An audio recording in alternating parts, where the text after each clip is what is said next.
दोस्तों, अगर कोई हस्बैंड है तो उसको बहुत ज़्यादा सतर्क एंड सावधान रहने की ज़रूरत है। और ऐसा मैं मजाक में नहीं बोल रहा हूँ, बल्कि हाल ही में कुछ ऐसे इंसिडेंट हुए हैं जो हमें हमेशा अलर्ट रहने के लिए बोलते हैं।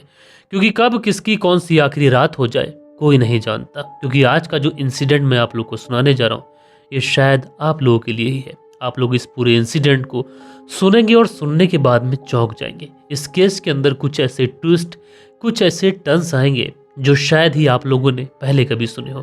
और एक व्यक्ति क्राइम करता है, क्राइम करने के बाद में डेड बॉडी को हॉस्पिटल लेके पहुंचता है। और ये सब कुछ वो इसलिए कर रहा था ताकि वो अपने किए हुए क्राइम को छुपा सके।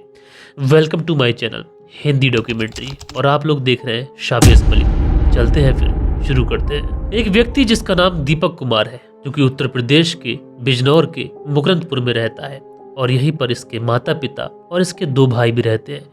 जो दीपक कुमार था, ये बचपन से ही पढ़ने लिखने में बहुत ज़्यादा तेज था। इसके जो साथ के लोग थे हमेशा दीपक कुमार से कहा करते थे, तुम आगे चलकर बहुत ज़्यादा नाम कमाओगे। और दीपक कुमार अपनी मेहनत में, अपनी फिजिकल एक्टिविटीज़ में कोई भी कमी नहीं छोड़ता था। और जैसे जैसे वक्त गुजरा, दीपक कुमार की ज़िंदगी में जब वो समय आया जब वो कुछ कर सकता था अपने परिवार के लिए, तो वो सीआरपीएफ में एक तरीके से ट्राई करता है और उसको सीआरपीएफ में जॉब मिल जाती है। अब दोस्तों, जब दीपक को सीआरपीएफ में जॉब मिल जाती है तो कायदे से उसको जॉब मणिपुर में मिली थी, जो उसके घर बिजनौर से बहुत ज़्यादा दूर थी। इसलिए दीपक कुमार सोचता है कि वो अपनी ज़िंदगी में और कुछ भी कर सकता है। इसलिए साल 2021 में ये एक और एग्ज़ाम देता है, और ये एग्ज़ाम था रेलवे में टेक्नीशियन का। और दोस्तों, दीपक कुमार साल 2021 में जब ये एग्ज़ाम देता है तो उसकी किस्मत अच्छी थी कि इस एग्ज़ाम में भी ये पास हो जाता है और इसको रेलवे की जो जॉब थी टेक्नीशियन की, ये ऑफर हो जाती है। साल 2023 में ये सीआरपीएफ की जॉब छोड़कर अब रेलवे में एज ए टेक्नीशियन ये जॉब कर लेता है। अब जो दीपक कुमार था, इसकी ज़िंदगी में सब कुछ सॉर्टेड हो चुका था। यानी मणिपुर में रहकर ये सीआरपीएफ की जॉब किया करता था, तो उस समय घर पर आना और घर से जाना ये बहुत ज़्यादा कॉम्प्लिकेटेड था। लेकिन अब जो दीपक कुमार की रेलवे के अंदर जॉब लगी थी, तो इसकी जो पोस्टिंग थी ये बिजनौर के नजीबाबाद में ही हो गई थी। इसलिए दीपक कुमार अब बहुत ही आराम से अपने घर आ सकता था, अपने घर जा सकता था। यानी दीपक कुमार की जो लाइफ थी एकदम सेटेड हो चुकी थी। साल 2024 में दीपक कुमार चौहड़पुर में एक शादी समारोह में जाता है। जब शादी समारोह में ये पहुंचता है तो वहीं पर इसे एक लड़की दिखाई पड़ती है, जिस लड़की का नाम होता है शिवानी शर्मा। शिवानी शर्मा देखने में बहुत ही ज़्यादा खूबसूरत थी। और दीपक कुमार जब शिवानी शर्मा को देखता है तो देखते ही दीपक कुमार को ऐसा लगता है कि जिस लड़की की उसे तलाश थी, शायद उसकी तलाश खत्म हो चुकी है। शिवानी शर्मा उसके लिए एकदम परफेक्ट लड़की है। और अगर दीपक कुमार उस शिवानी शर्मा से शादी कर लेता है तो उसकी ज़िंदगी बहुत ज़्यादा सॉर्टेड हो जाएगी। यानी दीपक कुमार उस लड़की को देखकर शादी के सपने बुनने लगता है। एंड उसके बाद में दीपक कुमार जो था वो शिवानी शर्मा के बारे में पता करना शुरू करता है कि ये कौन है और कहाँ की रहने वाली है। जैसे कि मैंने आप लोगों को बताया, दीपक कुमार को पता चलता है कि इसका नाम शिवानी शर्मा है और ये अपनी बुआ के घर यही चौहड़पुर में आई हुई है। अब उसके बाद में दीपक कुमार शिवानी शर्मा से बात करने के लिए अलग अलग तरीके से कोशिश करता है।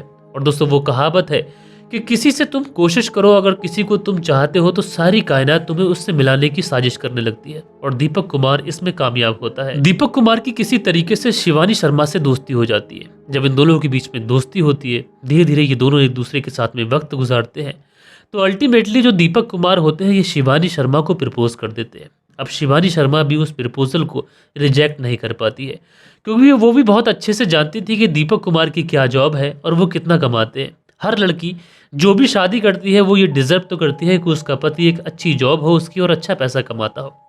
लिहाजा जो शिवानी शर्मा थी उसको ये ऑलरेडी पता था कि दीपक कुमार की रेलवे में एक अच्छी जॉब है और वो अच्छा पैसा कमाते हैं। उसके बाद में शिवानी शर्मा दीपक कुमार के साथ में अपनी रिलेशनशिप को कंटिन्यू करती है। समय के साथ साथ कुछ ही समय के बाद में ये दोनों फैसला करते हैं कि हमें शादी करनी चाहिए। और इन दोनों की फैमिली वाले जो होते हैं वो भी इस रिश्ते के लिए इनकार नहीं करते हैं। और आखिरकार एक डेट फिक्स हो जाती है, 17 जनवरी साल 2024। और इस 17 जनवरी साल 2024 को इन दोनों की बड़ी ही धूमधाम के साथ में शादी कर दी जाती है। अब शादी के साथ में दीपक कुमार अपनी पत्नी शिवानी शर्मा के साथ में एक बेहतरीन जिंदगी बिताना शुरू करता है। धीरे धीरे वक्त गुजरता है और अक्टूबर साल 2024 का दिन आ जाता है। और अक्टूबर साल 2024 का दिन इस परिवार के लिए बहुत ही ज्यादा खुशी का दिन था, क्योंकि इस परिवार के अंदर आज एक नन्हे मुन्ने की एंट्री हो चुकी थी। यानी इन दोनों की जिंदगी में एक बेटा आ चुका था। इस बेटे का नाम ये लोग वेदांत रखते हैं। दोस्तों वैसे तो इस परिवार में अब सब कुछ मुकम्मल हो चुका था। एक बेटा आ चुका था, पति पत्नी भी खुश थे, पूरा परिवार खुश था। लेकिन इसी बीच में जो शिवानी शर्मा होती है, इसके जहन में कुछ अजीब तरीके की चीजें आने लगती हैं। शिवानी शर्मा को लगता है कि वो ज्वाइंट फैमिली में रह नहीं सकती, इसलिए वो फैमिली वालों से सेपरेट होना चाहती थी। और इस बारे में वो बात करती है अपने पति से, यानी दीपक कुमार से बात करती है। और दीपक कुमार से कहती है कि मैं अब तुम्हारी फैमिली के साथ में यहाँ पर और ज़्यादा नहीं रह सकती, क्योंकि तुम तो अपनी जॉब पर रहते हो और मैं यहाँ अकेली रहती हूँ। और तुम्हारे बिना मुझे क्या क्या परेशानी, क्या क्या कॉम्प्लिकेशन आती है, मैं तुम्हें बता नहीं सकती। इसलिए दीपक कुमार भी कहता है कि चलो कोई बात नहीं है, एडजस्ट कर लो। लेकिन थोड़े ही समय तक जब शिवानी शर्मा दीपक कुमार को लगातार इस बारे में फोर्स करती है, तो आखिरकार दीपक कुमार अपनी पत्नी से कहता है कि चलो कोई बात नहीं, जहाँ पर मैं जॉब करता हूँ यानी बिजनौर में, वहीं पर तुम शिफ्ट हो जाओ। और उसके बाद में शिवानी शर्मा, उनका बेटा वेदांत और दीपक कुमार ये बिजनौर में शिफ्ट हो जाते हैं। अब दोस्तों फैमिली वालों को भी कोई प्रॉब्लम नहीं थी। फैमिली वाले भी यही चाह रहे थे कि जहाँ भी रहे उनका बेटा, उनकी बहू और उनका पोता खुशहाल रहे। ऐसे ही जिंदगी चलती रहती है। यानी शिवानी शर्मा अपने पति के साथ में शिफ्ट हो चुकी थी। लेकिन इसी बीच में एक तारीख आती है, 4 अप्रैल साल 2025। और इस 4 अप्रैल साल 2025 को शिवानी शर्मा अपने पति, जिसका नाम दीपक कुमार था, उसके छोटे भाई पीयूष को कॉल करती है। एंड कॉल करने के बाद में कहती है कि तुम्हारे जो भाई हैं दीपक कुमार, वो बैठे बैठे अचानक से चेयर पे से बहुत जोर से गिर गए और मुझे डाउट है कि उनको हार्ट अटैक आया है। उसके बाद में शिवानी शर्मा अपने सास को भी कॉल करती है और उसके बाद में उनके ऑफिस में भी कॉल करती है, जहां पर वो जाया करते थे। लेकिन शिवानी शर्मा को लगता है कि शायद इन सब लोगों को आने में बहुत ज़्यादा देर हो जाएगी, इसलिए वो अकेली औरत अपने बच्चे को भी संभालती है, अपने पति को जैसे तैसे लेकर समीपुर के एक नज़दीक हॉस्पिटल में पहुंचती है। और हॉस्पिटल में पहुंचने के बाद में कहती है कि डॉक्टर साहब मेरे पति को बचा लीजिए, इन्हें हार्ट अटैक आया है और इनके सिवा मेरी लाइफ में और कुछ नहीं है, लिहाजा आप कुछ भी करिए, मेरे पति को बचा लीजिए। डॉक्टर जो थे वो दीपक का ट्रीटमेंट शुरू करते हैं, लेकिन डॉक्टर को लग जाता है कि शायद यहाँ पर दीपक का ट्रीटमेंट नहीं हो सकता। इसलिए वो शिवानी शर्मा से कहते हैं कि पहले तुम थोड़ा सा रिलैक्स हो जाओ, लेकिन अगर तुम दीपक को हायर मेडिकल में लेकर पहुंच जाओ तो वहां पर दीपक की जान जरूर बचाई जा सकती है। ये सुनकर शिवानी शर्मा जो होती है वो थोड़ा सा रिलैक्स फील करती है और उसके बाद में बिजनौर के ही डिस्ट्रिक्ट हॉस्पिटल में लेकर दीपक कुमार को पहुंचती है। वहां पर जो डॉक्टर्स होते हैं दीपक कुमार का इलाज शुरू करते हैं। लेकिन थोड़ी ही देर के बाद में जो डॉक्टर्स होते हैं वो शिवानी शर्मा के पास आते हैं। एंड शिवानी शर्मा के पास आने के बाद में वो कहते हैं कि तुमने लाने में थोड़ी सी देर कर दी, अगर थोड़ा सा पहले इनको लाया जाता तो शायद हम उनको बचा सकते। अब जैसे ही शिवानी शर्मा ये सुनती है तो उसके तो पांव तले से जमीन खिसक जाती है, क्योंकि उसका इस दुनिया में उसके पति के सिवा और कोई नहीं था। ऐसे में जब शिवानी शर्मा ये सुनती है तो उसके होश फाख्ता हो जाते हैं। वो तुरंत अपने देवर पीयूष को कॉल करती है एंड कॉल करने के बाद में बताती है कि जो मेरे पति दीपक हैं उनकी जान जा चुकी है। उसके बाद में वो दीपक कुमार के ऑफिस में भी कॉल करती है और ऑफिस में भी कॉल करने के बाद में यही बताती है कि दीपक कुमार अब इस दुनिया से जा चुके हैं, यानी उनकी सडनली मौत हो चुकी है हार्ट अटैक की वजह से। अब दीपक कुमार की फैमिली में, दीपक कुमार के ऑफिस में और दीपक कुमार की पत्नी के ऊपर एक बिजली सी कौन चुकी थी। यानी जो दीपक कुमार थे, जो हंसी खुशी अपनी जिंदगी बिता रहे थे, अचानक से वो इस दुनिया को छोड़कर और अपने छोटे से मासूम से बच्चे को छोड़कर जा चुके हैं। थोड़ी ही देर के बाद में दीपक की जो फैमिली होती है वहां पर पहुंच जाती है और वो शिवानी शर्मा को बहुत ज्यादा दिलासा देने की कोशिश करते हैं, क्योंकि शिवानी शर्मा अपने छोटे से 6 महीने के बच्चे को लिए हुई थी और पति की मौत हो चुकी थी। हर कोई शिवानी शर्मा के लिए परेशान था कि आखिरकार उसका 6 महीने का बच्चा है, इतनी लंबी जिंदगी है, शिवानी शर्मा अपनी जिंदगी में क्या करेगी। लेकिन शिवानी शर्मा का बुरा हाल था। लेकिन उसके बाद में पीयूष, जो दीपक कुमार का छोटा भाई था और दीपक कुमार के एक चाचा होते हैं, उनके जहन में एक केस आता है जो रिसेंटली में मेरठ के अंदर हुआ था, मुस्कान और सौरभ शर्मा का, जिसमें मुस्कान ने अपने पति सौरभ शर्मा की बड़ी ही बेरहमी के साथ में हत्या कर उसकी डेड बॉडी को एक ड्रम के अंदर कंक्रीट से फिल कर दिया था। तो कहीं ना कहीं जो दीपक कुमार के चाचा और जो भाई पीयूष होता है, उनको भी इस मामले में ऐसा लगता है कहीं ऐसा तो नहीं कि उनके इस बच्चे के साथ में भी यही कुछ हुआ हो, इसलिए वो पोस्टमार्टम कराने की बात करते हैं। लेकिन जैसे ही ये बात शिवानी शर्मा तक पहुंचती है वो भड़क जाती है। वो कहती है कि वो अपने पति को फर्दर और ज़्यादा तकलीफ नहीं दे सकती। वो नहीं चाहती थी कि वो अपने पति के जिस्म पर किसी भी तरीके के कट को लगता हुआ देखे, और ये सिर्फ शिवानी शर्मा का एक नॉर्मल सा कंसर्न था जो शायद कोई भी बीवी ऐसा ही चाहेगी। लेकिन जो शिवानी शर्मा के देवर थे पीयूष और जो दीपक कुमार के चाचा थे, ये लोग कहते हैं कि हमें पोस्टमार्टम ज़रूर कराना है। अब इस मामले में चाहे जो भी हो जाए, पोस्टमार्टम तो हम करा के ही रहेंगे। इस बात को लेकर शिवानी शर्मा और दीपक कुमार की फैमिली में थोड़ी बहुत बहस भी हो जाती है। इसके बाद में दीपक कुमार की जो फैमिली वाले होते हैं, ये पुलिस को कॉल कर देते हैं।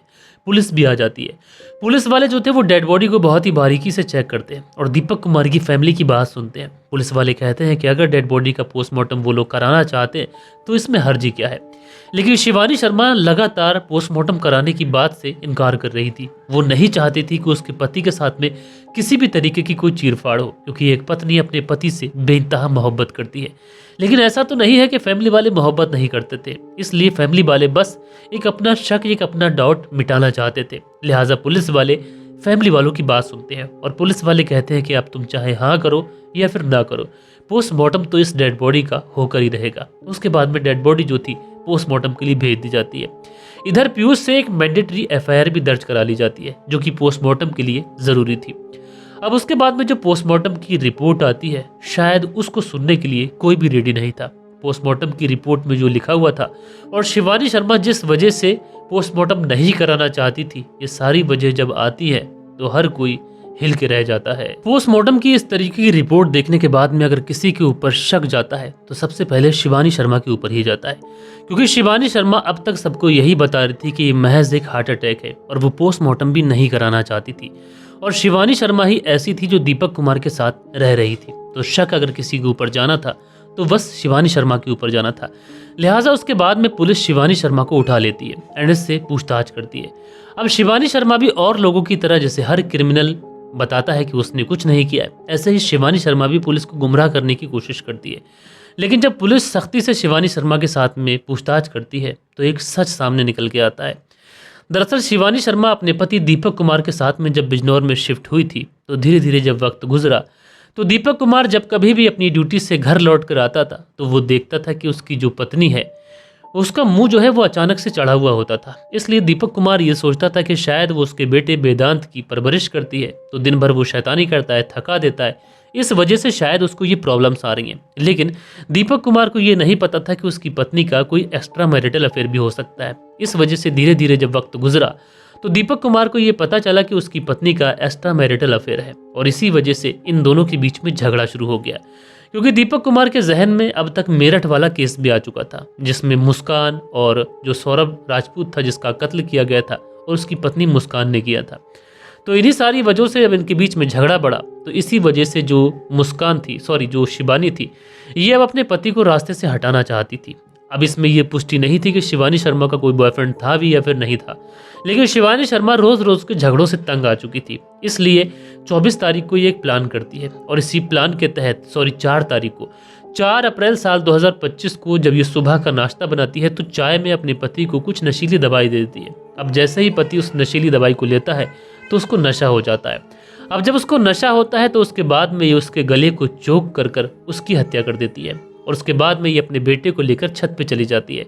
एंड छत पे जाने के बाद में कुछ देर वहाँ पर बैठती है एंड बैठने के बाद में ये सोचती है कि अब इसके लिए एक प्लानिंग करनी पड़ेगी और प्लानिंग ये करती है कि सारी जगह ये हार्ट अटैक ही बताएगी, क्योंकि आज के इस दौर में हार्ट अटैक बहुत आसानी से किसी को भी किसी भी उम्र में आ सकते हैं और इसी तरीके से इसने प्लानिंग की थी। लेकिन दोस्तों यहाँ पर अगर इस व्यक्ति यानी दीपक कुमार के चाचा और दीपक कुमार के भाई पोस्टमार्टम कराने के लिए ना अड़ते तो शायद ये केस कभी खुल ना पाता। लेकिन अभी पुलिस इन सारे ही पहलुओं पे जांच कर रही है कि इसका कोई एक्स्ट्रा मैरिटल अफेयर था भी या फिर नहीं था, क्योंकि शक इस बात का है कि जो शिवानी शर्मा है उसका बहुत पहले एक हाथ टूट गया था, जिस हाथ को वो ज़्यादातर यूज़ में नहीं लेती थी। तो एक हाथ से कोई अपने पति का कत्ल कर दे ये पॉसिबल नहीं था। तो जो भी चीज़ें इस पूरे केस के अंदर होंगी, अगर उसमें कोई डिटेल आएगी तो मैं आप लोग को ज़रूर बताऊंगा। लेकिन दोस्तों ये केस अपने आप में बहुत ज़्यादा शॉकिंग केस था। आप लोग इस पूरे केस को किस तरीके से देखते हैं, अपनी राय नीचे कमेंट्स में ज़रूर से ज़रूर दीजिएगा। बाकी दोस्तों मिलते हैं कल के दिन किसी और स्टोरी के साथ में। जब तक के लिए अपना ख्याल रखें, देश का ख्याल रखें, परिवार के रिश्तों की अहमियत को समझें। जय हिंद, जय भारत।